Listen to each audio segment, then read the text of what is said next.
जो 5टी केस दिया जाइतला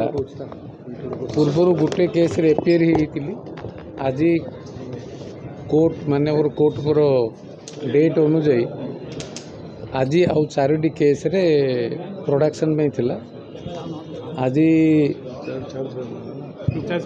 charge frame रो विरोध रे जो आरोप आसला तार चार्ज फ्रेम आज है कोर्ट प्रोसीजर अनुसार विधि जो कोर्टर विधि व्यवस्था भितर प्रोसीजर अनुसार जहाँ हवा कथा आम से हम आम आशा कौन करवा मामला से जो टाटा संबंधी जो चाकरी संबंधी जो अर्थ कारोबार नहीं आमर तथा तत्कालीन विजु जनता दल सरकार आम जो पुराना मुख्यमंत्री निर्देश रे अरेस्ट दवा अरेस्ट हवा आउ मिथ्या केस दबार जो माहिरी थिबा पुराना मुख्यमंत्री से आरोप बर्तमान चार्ज आज फ्रेम है कोर्ट प्रोसीजर अनुसार जहाँ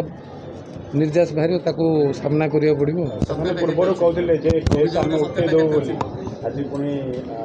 चार्ज फ्रेम मु तो जानी किए कोर्ट माने कि उठे देव कौन कर I am accused under charges by कल माने complainant so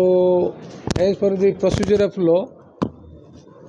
I have to face as per the procedure of law of the court. सीधा the matter is sub judice कहवा उचित नु